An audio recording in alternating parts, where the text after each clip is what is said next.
Buen día, en la sesión de hoy vamos a hablar de sigmometría preanalítica.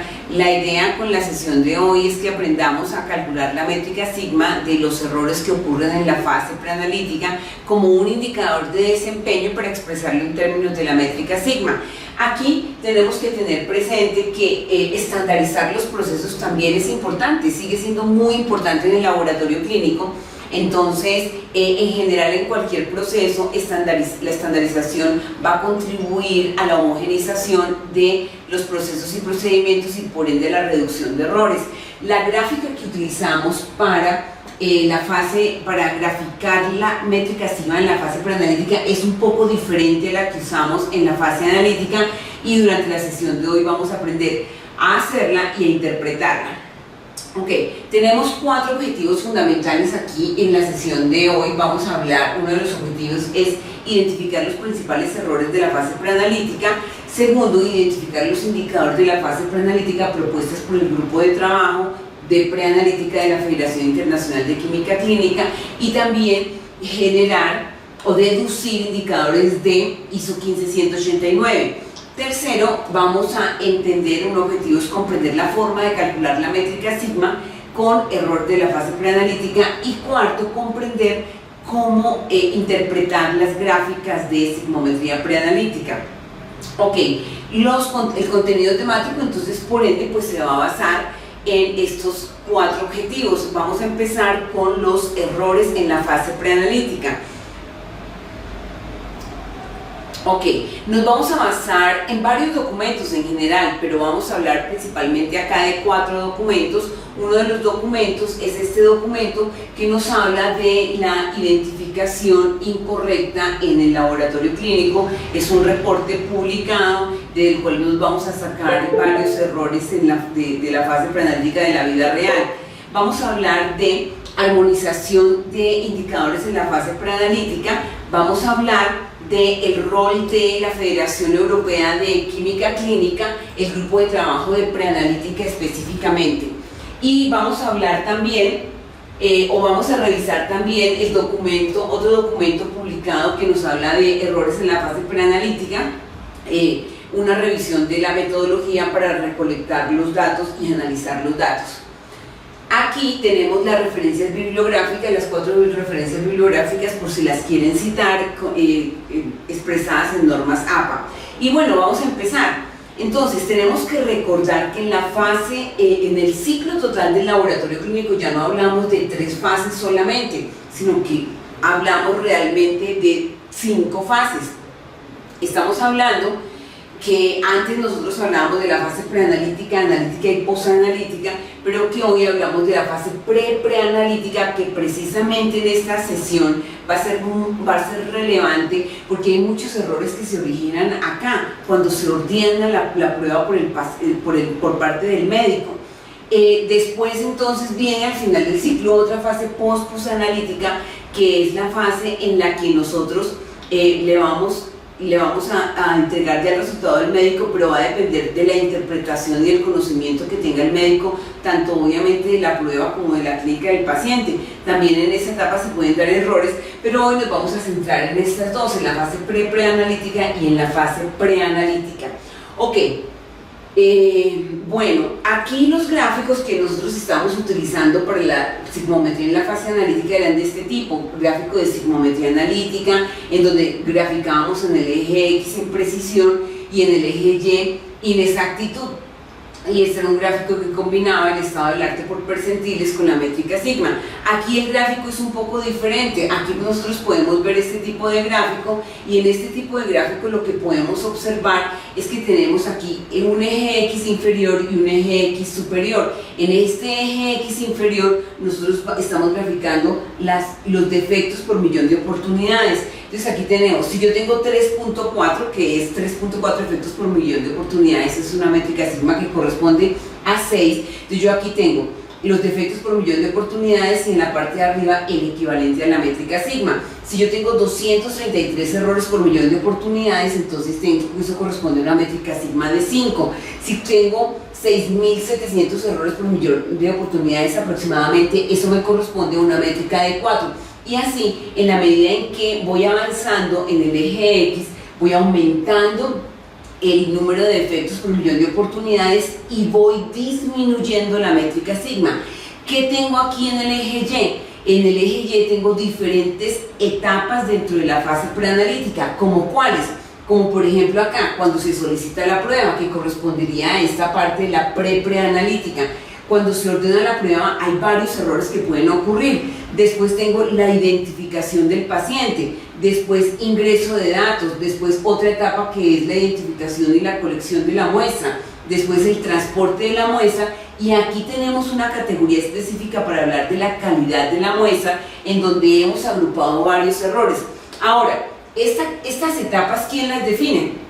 El laboratorio. Nosotros tenemos esta propuesta, pero ustedes durante el transcurso del curso van a ver que hay otras opciones para dividir en etapas la fase preanalítica. Ok, entonces, ¿qué implica calcular la sigmometría preanalítica? Calcular la métrica sigma implica que yo voy a medir errores en la fase preanalítica y los voy a expresar no como porcentaje, como muchas veces se expresa, sino que los voy a expresar como métrica sigma, es decir, como partes por millón de oportunidades, de tal forma que, como hemos hablado en otras sesiones, yo aquí tengo, no voy a tener una escala de 0 a 100, sino que voy a tener una escala de 0 a 1 millón, en donde voy a hacer una conversión igual que la hacíamos en la fase analítica, y en esa fase analítica y en esa conversión, pues entonces voy a expresar la métrica sigma de la fase preanalítica en total, como por ejemplo errores en términos de muestras hemolizadas o muestras coaguladas o muestras mal identificadas o tubos que se pierden. Entonces yo voy a decir, en ese indicador o en ese error mi métrica sigma es 5 o 4 o 2. Esa es la idea que tenemos en esta sesión. Ok, aquí muy importante entender que las muestras, ya sea de suero, de plasma, de orina, de sangre total, son la materia prima más importante que ingresa al laboratorio. Yo sin la muestra no puedo hacer ninguna cuantificación. Si bien en la fase analítica es muy importante porque es cuando yo hago la cuantificación de la magnitud que el médico está solicitando, yo tengo que entender que la materia prima para hacer esa medición es la muestra del paciente, y todo el proceso de obtención de esa muestra es muy importante, y de hecho muchas veces en la literatura se reporta que hay un gran porcentaje de errores en la fase preanalítica. No estoy tan de acuerdo con eso, porque muchas veces lo que sucede es que en la fase analítica no se cuantifican los errores, y entonces no se cuantifican todos los errores, porque se supone la imprecisión máxima permitida o el sesgo máximo permitido o en conjunto el error total máximo permisible. Pero en general en la literatura hay mucho más publicado de errores en la fase preanalítica que en la fase analítica, y obviamente tenemos que referirnos a esas publicaciones. Ok, acá tenemos que entender que vamos a tener listas de errores que identificamos nosotros en la fase preanalítica, algunos reportados por unas revistas, algunos reportados por estudios específicos, algunos serán parte de nuestra experiencia en nuestro propio laboratorio. Importante que yo diga, yo tengo un error acá, ¿cierto? Y yo pueda hacer un análisis de causa con un diagrama de Ishikawa o de espina de pescado, que es muy común, y yo pueda poder determinar y decir si hay un error preanalítico, si tengo muestras hemolizadas, si la métrica sigma para muestras hemolizadas es 2, lo que significa que estoy teniendo muchas muestras hemolizadas en mi laboratorio, pues que yo pueda hacer un análisis de causa y decir cuál es la causa. Es el tipo de tubo que estoy usando, es el proceso de la toma de la muestra, es que falta entrenamiento a los flebotomistas y que yo pueda identificar cuál es la causa, o la muestra está llegando deteriorada al laboratorio y pueda decir, no, es que las neveras en las que se está transportando la muestra no tienen pilas de hielo, o el recorrido es muy largo entre la toma de la muestra y el sitio del procesamiento. Esa es la idea con identificar los errores en la fase preanalítica, no solamente listarlos, sino identificar la causa, y después de encontrar la causa, encontrar una posible solución y plantear soluciones para que estos errores no sigan ocurriendo. Ok, entonces tenemos algunas fuentes o causas preanalíticas de error. Por ejemplo, cuando se solicita la prueba del laboratorio clínico. Cuando el médico solicita la prueba, puede haber ahí una gran causa de errores porque el médico puede ser que esté desactualizado y no conozca todas las pruebas que se están haciendo en el laboratorio. O puede ser una causa de errores en la fase preanalítica, la falta de preparación del paciente, porque si el paciente no hizo la preparación adecuada, si no tomó el medicamento como lo tenía que tomar o no lo dejó de tomar, no hizo el ayuno adecuado, hizo más ejercicio del que debía, pues entonces eso puede ser fuente de errores adicionales en la fase preanalítica. La variabilidad biológica interindividual, pero también la interindividual puede hacer que realmente se generen errores porque a veces no se comprende, de pronto no es exactamente un error, pero puede ser un error de interpretación. ¿Por qué? Porque a veces no se conoce la variabilidad biológica de las diferentes magnitudes y se desconoce que realmente una magnitud puede variar del momento de la toma de la mañana a la tarde o de un día para otro y se pueden generar falsas interpretaciones. Otro error es que otra causa de error puede ser ejercicio antes de la toma de la muestra cuando no está prescrito y cuando puede afectar la concentración de alguna magnitud. Otro error puede ser la posición del paciente durante la flebotomía, si está sentado, si está acostado, puede ser también causa de errores. Otro error puede ser mecanismos fisiológicos y también postura del paciente durante la toma. El uso del torniquete muy prolongado puede generar errores en la fase preanalítica. La identificación de la muestra realmente es algo relativamente común. De hecho, hay muchas publicaciones acerca de errores en la identificación de la muestra del paciente, puede generar muchos errores. El transporte de las muestras al laboratorio y más hoy en día que cada vez es más común los laboratorios centralizados. Tubos neumáticos para transportar las muestras de los pacientes dentro de la misma institución, dentro del área de hospitalización o cirugía, también pueden ser causas de errores en la fase preanalítica. Elementos xenobióticos como factor de variabilidad biológica, la variabilidad iatrogénica que puede generar la toma de algún medicamento, y durante el proceso de gestación pues se pueden alterar algunas magnitudes y se pueden generar algún tipo de errores en las mediciones o errores en la interpretación, mejor. Ok, aquí tenemos algunas etapas de la fase preanalítica diferentes a las que les mostraba, pero aquí la idea es que podamos identificar cuáles serían las que se adaptarían mejor a nuestro laboratorio. Hay una parte extra preanalítica, es decir, al exterior del laboratorio, que también es conocida, como veíamos ahora, como la fase pre-preanalítica, y aquí es cuando el médico ordena la prueba al paciente. Ahí puede haber errores. En una segunda etapa puede ser cuando el paciente llega al laboratorio. En esa etapa en donde el paciente llega al laboratorio en forma inadecuada. Otra etapa puede ser cuando se ingresan los datos del paciente, pueden haber errores en el ingreso de los datos del paciente. Otra etapa puede ser la obtención de la muestra en sí. Otra etapa puede ser el alistamiento de la muestra, la centrifugación de la muestra. Otra etapa en la fase preanalítica puede ser el transporte de la muestra. Otra etapa puede ser la recepción de la muestra ya en el laboratorio central. Y otra puede ser ya la distribución de la muestra dentro del laboratorio cuando con un tubo se tiene que ir a varias áreas y ahí pueden haber errores. Ok, acá tenemos enumerados 42 errores que se han sacado de la literatura y de experiencias con laboratorios para que los consideremos, por favor. Entonces aquí tenemos, por ejemplo, el paciente que llega en condiciones inadecuadas de ayuno, el ingreso de exámenes no solicitados, o el ingreso o la omisión de un examen no solicitado, errores de datos demográficos del paciente, recepción de muestras inadecuadas, cuando la muestra se ha deteriorado y se acepta en el laboratorio, la muestra que está mal identificada, muestras lipémicas, inadecuada clasificación de la muestra, aplicación del torniquete por un tiempo largo, extracción de la muestra del brazo con infusión del suero en el caso de pacientes hospitalizados, muestras coaguladas, muestras hemolizadas, muestra insuficiente, o toma de la muestra en el tubo inadecuado, errores de centrifugación, recolección de muestras en recipientes inadecuados, violaciones del protocolo de la toma de muestras en pacientes con más de una punción, proporción inadecuada de sangre anticoagulante, mala extracción venosa, muestras tomadas del catéter, errores en la extracción de sangre arterial, volumen inadecuado de muestra de orina, postura inadecuada de la toma de la muestra, muestra inexistente pero sí referenciada, errores en la centrifugación, errores en las alícuotas cuando tengo que dividir la muestra, errores en la toma de la sangre arterial, inadecuada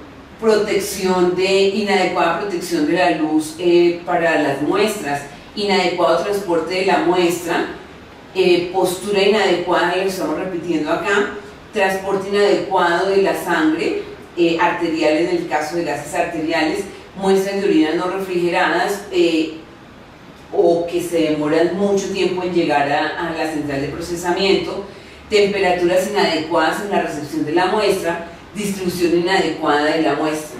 Ok, aquí algunos que se pueden complementar con cada laboratorio. Ok, entonces hablemos acá de los indicadores de la fase preanalítica que están propuestos por el Grupo de Trabajo de la Federación Internacional de Química Clínica, el Grupo de Trabajo de Preanalítica.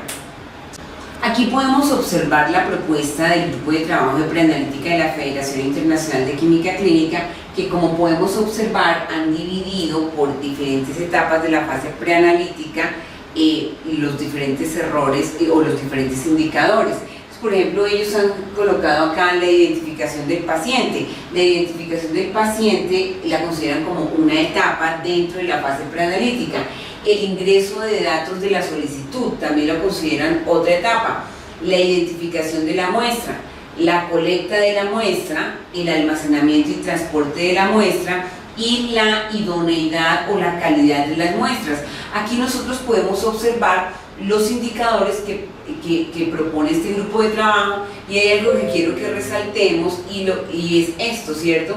Es que ellos proponen que lo expresemos en porcentaje. La propuesta que les estamos haciendo desde este curso realmente es que no lo expresemos en términos de porcentaje, sino que lo expresemos en términos de la métrica sigma. Por ejemplo, uno de esos es número de solicitudes con errores con respecto a la identificación del paciente. Ellos proponen que se identifique como porcentaje. La propuesta nuestra es que expresemos también esto en la métrica sigma. Aquí importante resaltar que ellos consideran estos como indicadores de claves de desempeño que en la literatura se encuentran con la identificación o con la sigla de KPI, Key Performance Indicators. Ok, vamos a irnos acá. Hay otros indicadores que nosotros podemos sacar de otras fuentes, como ISO 15189. ISO 15189 en el numeral 5.4, en donde nos dan los requisitos de la fase preanalítica, nos pide varios requisitos y nosotros podríamos extraer de aquí algunos otros indicadores de nuestra fase preanalítica y también podríamos identificar errores de la fase preanalítica que tengan que ver con estos requisitos de ISO 15189. Aquí en el numeral 542 están todos los requisitos con respecto a la información para pacientes y usuarios. Aquí en el numeral 543 está toda la información que debe tener el formato de solicitud de la muestra. Acá en el numeral 544 están los requisitos para la recolección y manejo de las muestras primarias. Acá en el numeral 545 están los requisitos para el transporte de la muestra. En el numeral 5.4.6 están los requisitos para la recepción de las muestras y en el numeral 5.47 están los requisitos para el manejo, preparación y almacenamiento de las muestras. Ok, vamos a mirar entonces un poco aquí en detalle otro documento y vamos a extraer de otro documento indicadores de calidad preanalítico que están proponiendo en este documento. Entonces podemos ver acá que también han separado los indicadores por diferentes etapas en la fase preanalítica, como cuáles, como la apropiada solicitud de la prueba, como la identificación del paciente, como el ingreso de datos de la solicitud, como la identificación de la muestra, como la colecta de la muestra, como el transporte de la muestra y la idoneidad o la calidad de la muestra. Ok, vamos entonces a verlos más en detalle. Dentro de la categoría de transporte de muestras, la mayoría son considerados obligatorios. Entonces tenemos acá número de muestras dañadas, obviamente, dividido en el número total de muestras. Número de muestras transportadas en un momento inadecuado. Por ejemplo, pasaba muchas veces con las muestras de orina que la estabilidad es corta, pero en los recorridos a veces se demora mucho en llegar la muestra a la central de procesamiento. Otro número de muestras transportadas en condiciones de temperatura inadecuadas, dividido en el número total de muestras para las que se verifica la temperatura del transporte. Otro, porcentaje del número de muestras almacenadas incorrectamente, dividido en el número total de muestras. Otro indicador, número de muestras perdidas no recibidas, dividido en el número total de muestras. Acá, dentro de la categoría de adecuación de la muestra, calidad de la muestra, tenemos varios: número de muestras con relación de volumen de anticoagulante inadecuado, dividido en el número total de muestras con anticoagulante. Otro, número de muestras hemolizadas, dividido en el número de muestras total de muestras de hematología. Otro número de muestras hemolizadas en el área de química, dividido en el número total de muestras del área de química. Aquí podemos observar que la mayoría tiene categoría 1. Otro que tenemos por acá, ¿cierto? De todas formas el material está para ustedes: número de muestras inaceptables en microbiología, dividido en el número total de muestras de microbiología. Aquí lo que vemos es que es un indicador aparte para cada área del laboratorio. No se consideran el número total de muestras recibidas, sino el número total de muestras para cada sección. Ok. Nos vamos con la tercera parte, que es el cálculo de la métrica sigma para errores e indicadores de la fase preanalítica. Entonces, por ejemplo, aquí tenemos un ejercicio. Vamos a calcular el nivel de la métrica sigma para este ítem 1. Aquí dice 2, pero es el 1. Registro incorrecto del paciente. Acá el artículo me está diciendo que se reportaron 39 casos, de un total de 14.858 casos individuales. Entonces yo lo que hago acá es que hago una regla de 3, digo 14.858 casos individuales reportados representan el millón, es decir, el valor de 2.624 partes por millón. Yo la voy a buscar aquí en esta tabla Z. Ustedes recordarán que aquí en esta tabla yo tengo varias columnas. En la columna 1 lo que me muestra es el Z, y lo que Z me muestra es el porcentaje de área bajo la curva de menos Z, de menos negativo infinito hasta Z, como lo puedo ver yo acá en la columna 2. Aquí en la columna 2 lo que yo puedo observar básicamente es que la flecha me está señalando el área bajo la curva de menos negativo infinito hasta Z. La columna número 3 me señala de Z hasta más positivo infinito, porque me está señalando la colita verde. En la columna 4 yo lo que puedo ver es el área bajo la curva que hay desde menos Z hasta más Z. Y así lo que yo voy mostrando en cada columna es área bajo la curva en términos de porcentaje. Cada uno de esos valores yo lo convierto a porcentaje. En la columna 7 ya nos vamos acercando a la métrica sigma, y en la columna 6 también. Porque fíjense que la columna 6, ¿en qué se parece a la columna 4? A la columna 5. Se parece mucho, porque acá realmente me está mostrando las flechitas, son las colitas que quedan de más Z hasta más positivo infinito, y de menos negativo infinito hasta menos Z. Y me muestra el porcentaje de área bajo la curva que hay en esos dos pedacitos. Pero acá me muestra lo mismo, pero no expresado en porcentajes, sino en partes por millón de oportunidades. Por eso acá en la columna 5, lo que acá es 1, acá es 1.000.000. Lo que acá es 0.92, acá es 920.000. Lo que acá es 0.841, acá es 841.000. Y acá en la columna 7, lo que hago yo es que me devuelvo. Es decir, no va a ser el área bajo la curva que hay hasta Z, sino hasta Z menos 1.5. ¿Por qué menos 1.5? Porque así se determinó el porcentaje de partes por millón de oportunidades para la métrica sigma. Entonces, claro, hay algunos autores que dicen que realmente 6 sigma es 4.5 sigma, porque entonces lo que yo hago acá es que el valor que yo tengo aquí en 4.5 va a ser el área que yo tengo bajo la curva realmente de más Z,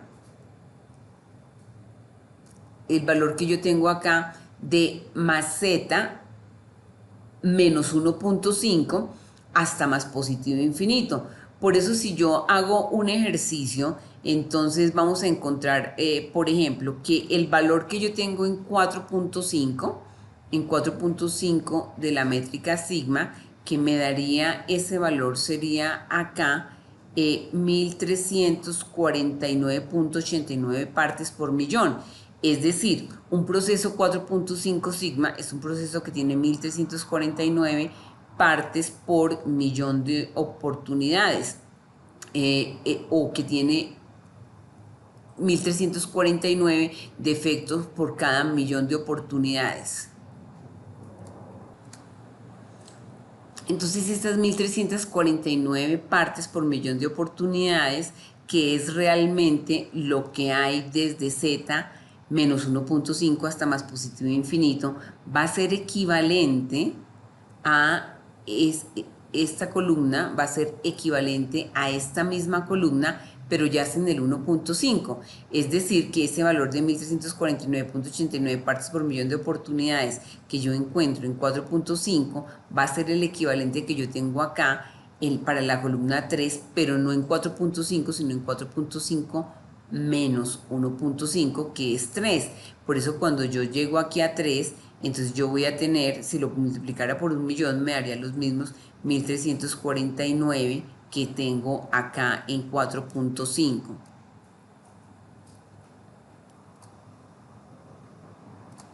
Entonces, ¿yo qué puedo decir? Puedo decir que realmente para este defecto que estamos considerando, cuando yo tengo 1349 defectos por millón de oportunidades, eso corresponde a una métrica sigma de un proceso 4.5 sigma.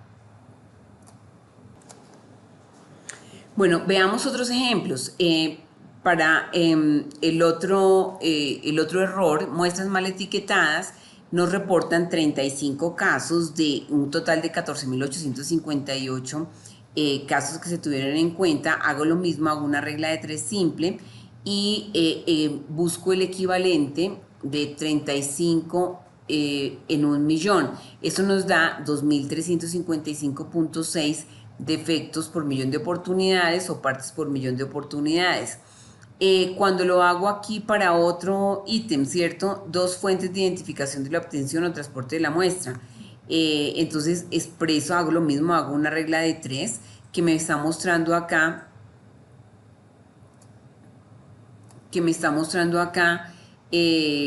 la regla de 3, entonces 24 por un millón, y lo divido en el total de casos, que fueron 14.858, y esto me da un total de partes por millón de 1.615. Entonces ahora me voy a ir con este 2.355 y con este 1.615 a buscar estos valores en la columna 10 de la tabla Z para encontrar a cuánto corresponde esta métrica sigma.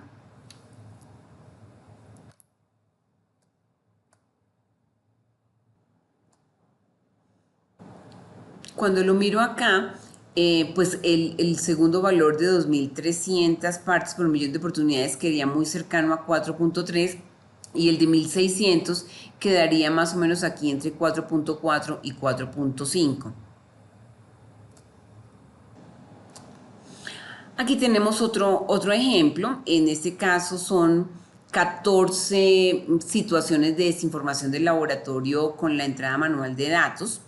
Y hacemos lo mismo, una regla de 3, 14 de 14.858, ¿a cuánto equivale en partes por millón? Hacemos la regla de 3, nos da 942. Y en este caso, otro ejemplo, tenemos ausencia de orden médica o etiqueta en la muestra. Hubo 3 casos de los 14.858 y yo busco esto a cuánto equivale en partes por millón. Esto me da 201.9. Ahora, entonces yo me voy aquí a esta tablita y este 201.9 lo voy a buscar acá, que me daría por acá muy cercano a 5, entre 5 y 5.1 sigma, y entonces yo puedo deducir que para este ítem de ausencia, ítem 7 de ausencia de orden médica o etiqueta en la muestra, la métrica sigma es de 5.05 aproximadamente. Y para el otro caso, en donde tengo 942 partes por millón, me va a equivaler más o menos a 4.65 sigma, que está aquí este valor entre 967 y 687. Así se calcula normalmente la métrica sigma para cualquier error en general, y en este caso para errores o indicadores en la fase preanalítica, pues esta es la fórmula, la forma de calcular la métrica sigma. Ahora, vayámonos finalmente a la interpretación de gráficos de la fase preanalítica. Acá nosotros tenemos, nosotros en Quick hemos organizado una herramienta en donde ingresamos el tipo de error. Cada laboratorio puede ingresar el tipo de error que considere, basado en la literatura, basado en su propia experiencia. Acá nosotros tenemos un listado de 20, pero puede ser un listado de 50, 100. Y ahora lo que vamos a colocar aquí en esta columna de eventos es el número total de muestras de pacientes que se recibieron o se tomaron durante el día, por ejemplo. Y los defectos los colocamos aquí en esta columna. Por ejemplo, acá tenemos el 1, muestras hemolizadas del área de hematología. Se recibieron 10.000 muestras y hubo 200 muestras hemolizadas. Esto me da que eso significa 20 partes por millón de oportunidades.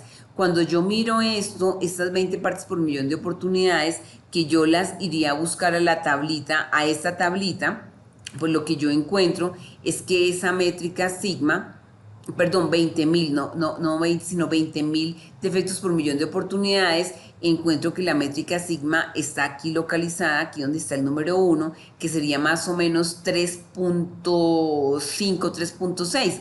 Vamos a buscarlo aquí en la tablita. En esta tablita, aquí podemos observar que para 20.000 estaría más o menos cercano aquí entre estos dos valores de 22.750 y 17.864, que estarían acá muy cercanos a 3.5 y a 3.6 métrica sigma, que es lo que nos puede, lo que nos da en la gráfica que nosotros estábamos observando.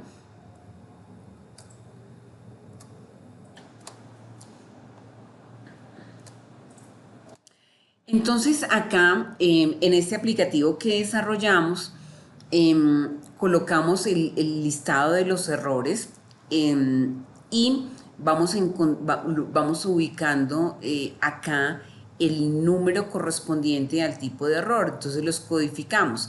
Por ejemplo, vamos a buscar el 10. El 10 es muestras recolectadas en recipiente inadecuado.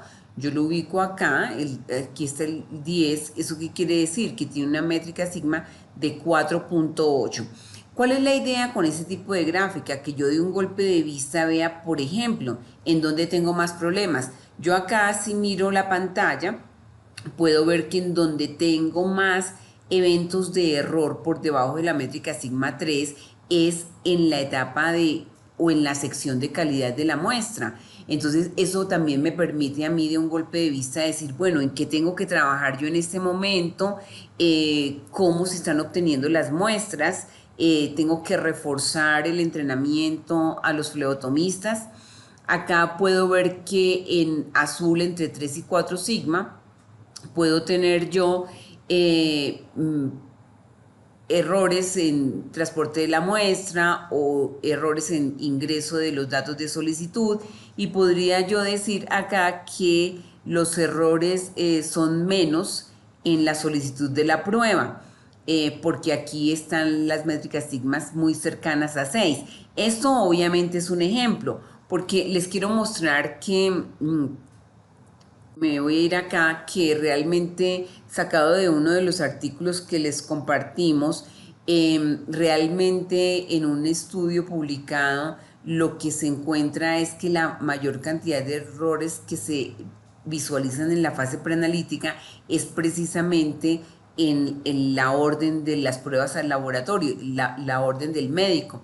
¿Eso qué nos hace pensar? Que seguramente el laboratorio tiene que trabajar más con los médicos, informándolos más acerca de cómo se debe ordenar adecuadamente la prueba, seguido de transporte y almacenaje, seguido de la preparación del paciente, que también nos puede hacer pensar de obviamente instrucciones que hay que darle al paciente, seguido de la toma de la muestra, manejo de muestras de no calidad apta, pues aquí ya indicadores de calidad, menos errores en la identificación de los pacientes y menos errores en el muestreo de pacientes pediátricos o neonatales. Esto para mostrarles lo que está reportado en la literatura. Realmente no hay muchos reportes pues de Colombia, de repente porque a veces los laboratorios no se atreven a compartir sus errores. Ok, entonces realmente aquí la idea es que el laboratorio pueda tener una herramienta que le permita también ver de un solo golpe de vista en dónde están las dificultades. Como les decía, entonces aquí en Y yo puedo colocar las variables a controlar en diferentes etapas. ¿Quién define esas etapas? Pues las define el propio laboratorio. En el eje X entonces tenemos las partes por millón, en este caso defectos por millón, y en el eje X superior el correspondiente de la métrica sigma. Y aquí una tablita que nos recuerda el equivalente en partes por millón de oportunidades con los defectos. Entonces miremos nuevamente este ejemplo. Yo tengo acá 39 casos de 14.858, hago la regla de 3, 2.624, voy y busco este 2.624 en la tabla Z y eso me da una métrica sigma de 4.5 y yo la ubico acá entre 4 y 5, más o menos acá. Aquí entonces tengo yo varios ejemplos que les estaba mencionando, en donde puedo ver de un golpe de vista pues que realmente el problema es acá de la calidad de las muestras para estos datos que están ingresados. Ahora quiero terminar con un artículo muy reciente de marzo del 2018 en donde hay otra propuesta de un grupo de autores en donde proponen indicadores de calidad similares a los que manejamos en acá. Lo que se maneja es que hay niveles de desempeño deseables. Con los mismos indicadores o muy similares a los planteados por la Federación Internacional de Química Clínica, la propuesta de este grupo de autores es que establezcamos un nivel óptimo, deseable, mínimo e inaceptable. Por ejemplo, acá en la identificación, colecta, manejo y transporte de las muestras hay varios indicadores. Aquí tenemos el 8, número de muestras perdidas y que no se reciben dividido en el número de muestras totales. Entonces, aquí es en términos de porcentaje, lo expresan entre 0.20 a 0.40, inaceptable mayor a 0.6, óptimo 0.2, deseable de 0.2 a 0.4, mínimo de 0.4 a 0.6 e inaceptable si es más de 0.6. Realmente son bastante exigentes estos indicadores. Ahora miremos otro, ¿cierto? Porcentaje de muestras con inadecuada cantidad de anticoagulante dividido en el número total de muestras con anticoagulante. Son muy similares, entonces óptimo menos de 0.20, deseable entre 0.20 y 0.3 y inaceptable 0.1. Aquí podemos observar que el nivel de desempeño óptimo, deseable y mínimo para la orden de las pruebas pues realmente es mucho más laxo. Aquí se acepta como nivel óptimo 87% para el número de solicitudes con contexto clínico. Deseable, se considera a estos autores entre 58 y 87%, mínimo entre 29 y 57%, y consideran un nivel inaceptable menos del 29% de órdenes que se reciban sin la explicación de la condición clínica del paciente.